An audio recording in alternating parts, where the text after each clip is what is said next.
Otro importante acontecimiento en la búsqueda de esta proteína que afligía a miles de paralíticos se había producido 6 meses antes de la publicación en la revista Nature.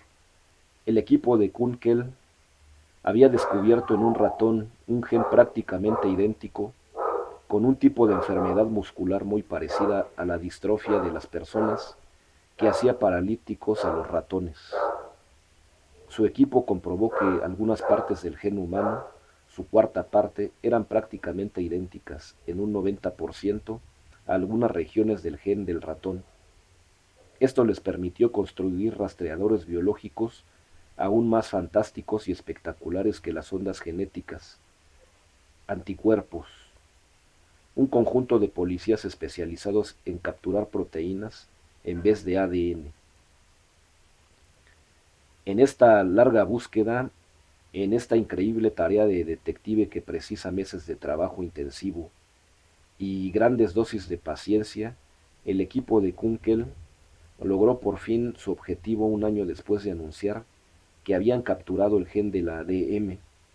Extrajeron el ADN del ratón que contenía fragmentos del gen y lo introdujeron en una colonia de bacterias.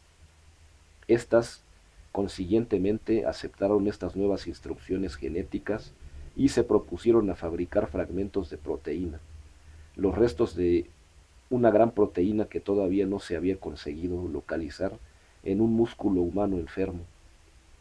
Estos fragmentos fueron inoculados a un grupo de conejos y ovejas, y por consiguiente los sistemas inmunológicos de estos animales fabricaron anticuerpos contra estos fragmentos extraños, en forma de anticuerpos, el objetivo final del equipo de Kunkel.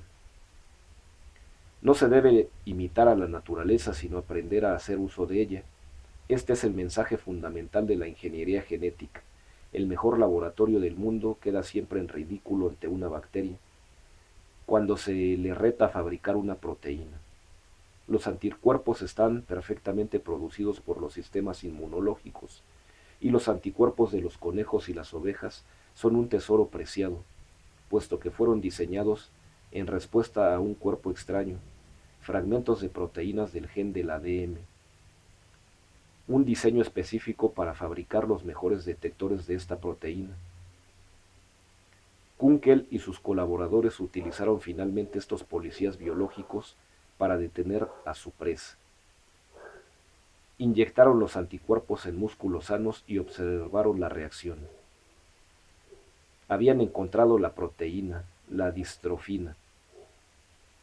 En los músculos enfermos la reacción no se producía. Los anticuerpos no habían conseguido encontrar esta distrofina. La razón era contundente. Nosotros producimos cantidades normales de esta proteína para mantener nuestros músculos fuertes. Los pacientes de DM tienen su ADN tan dañado que no pueden producir la ansiada proteína en los niveles requeridos, y sus músculos se debilitan, pierden fuerza y se transforman en una masa inservible. Una muestra de lo que es capaz de hacer un gen cuando algo no funciona correctamente en él. La historia que se encuentra detrás de un titular que dice que tal o cual gen ha sido descubierto esconde tintes dramáticos, técnicas científicas nuevas y un conjunto de esperanzas contenidas de los afectados por las enfermedades hereditarias. El viaje hacia un gen determinado es en sí un fenómeno fascinante. Los dos primeros descubrimientos significativos, el gen de la Corea de Huntington y el gen de la distrofia muscular, aterrizaron en las páginas de los periódicos con la fuerza de los fuegos artificiales en pleno apogeo, robando titulares a los sucesos políticos o deportivos. Los genes, además, encontraron nuevos terrenos en los que actúan. O quizás debamos expresarlo al revés. La nueva tecnología para cazar genes descubrió nuevos terrenos en los que estos participaban.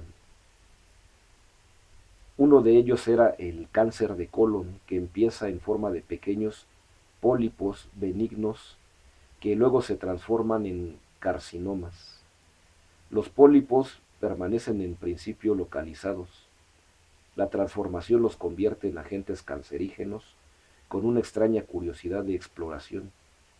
Adquieren movilidad, se fijan en las paredes del intestino y se expanden entonces por todo el cuerpo. El cáncer ha hecho presa. Estas dos fases diferenciadas hacen pensar claramente a los científicos que existe una especie de estado de propensión a sufrir el cáncer. El médico Eldon Gardner de la Universidad de Utah publicó en 1951 un informe médico en el que explicaba este fenómeno que había observado en una familia, haciendo hincapié en que este estado de propensión tenía fuertes componentes familiares. Todos los miembros de una familia mormona de la ciudad de Salt Lake morían de cáncer. Posteriormente, los estudios de Skolnick y White demostraron que el gen responsable de la poliposis, la aparición en principio de estos pólipos benignos y no la transformación de estos en mortíferos carcinomas, se encontraba en el cromosoma 5. El cáncer no se hereda, se adquiere. Pero los trabajos de Skolnick hablaban de una tendencia a heredar la susceptibilidad al cáncer. Algunas formas muy raras de cáncer como el retinoblastoma, una forma poco frecuente de cáncer de ojo, están incluso ocasionadas por un solo gen. En 1983, William Benedict y su equipo de la Universidad de California en Los Ángeles, UCLA, anunciaron que habían localizado el gen en el cromosoma 13. Quizás ahora comprenda la razón por la que hemos titulado este capítulo La década prodigiosa. Como una repentina erupción de sarampión durante 10 años, los genes empezaron a surgir como manchas allí donde se gestaba una tragedia humana. Los acontecimientos se sucedían en cascada, a una velocidad cada vez creciente. En septiembre de 1989, Lap Chi Tsui, del Departamento de Genética del Hospital para Niños Enfermos de Toronto, en Canadá, anunció en la revista Science el descubrimiento del gen que causaba la fibrosis cística, una anomalía que causaba una gran cantidad de mucus en los pulmones y el sistema digestivo. El gen se encontraba en el cromosoma 7.